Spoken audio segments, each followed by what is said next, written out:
భారతదేశ చరిత్రలో ప్రజాస్వామ్య చరిత్రలో మనం చూసినట్టయితే ఆనాడు స్వతంత్రోద్యమానికి ఏ విధంగానైతే పోరాటం జరిగి ప్రజాస్వామ్య ప్రభుత్వాన్ని ఏర్పాటు చేసుకున్నామో అనంతరం ప్రజాస్వామ్య కూనీ జరిగిన టైంలో అన్నగారిని అప్రజాస్వామికంగా పదవీచ్యుతుడిని చేయించడం జరిగింది. ఆనాడు కాంగ్రెస్ ప్రభుత్వం ఇందిరాగాంధీ గారి నాయకత్వంలో ప్రజాస్వామ్య పరిరక్షణ కోసం అన్న ఎన్టీ రామారావు గారు పోరాటం చేసి బెబ్బులి పులిలా తిరగబడి దేశంలో రాజకీయ పక్షాలన్నింటినీ ఏకం చేసి ప్రజాస్వామ్య పరిరక్షించిన ఉద్యమం 32 రోజులు జరిగింది. ఆ 32 రోజుల చరిత్రని 1984లో ఆగస్టు 16 నుంచి సెప్టెంబర్ 16 వరకు జరిగినటువంటి మహోద్యమాన్ని ప్రజాస్వామ్య పరిరక్షణ ఉద్యమం సజీవ చరిత్ర అనే బుక్ని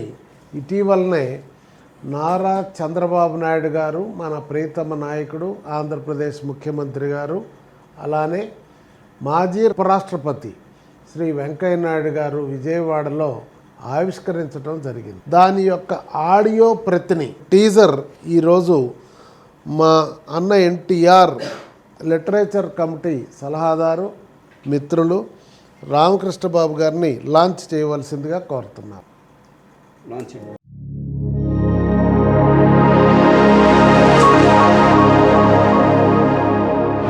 ప్రజాస్వామ్య పరిరక్షణోద్యమం అత్యంత స్ఫూర్తిదాయకం, చారిత్రాత్మకం.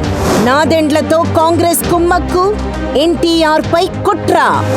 ఆంధ్రప్రదేశ్ గవర్నర్ రామ్లాల్ చే ఎన్టీఆర్ ప్రభుత్వం బర్తరఫ్. స్వాతంత్ర్య దినోత్సవం రోజే ప్రజాస్వామ్యం ఖూనీ.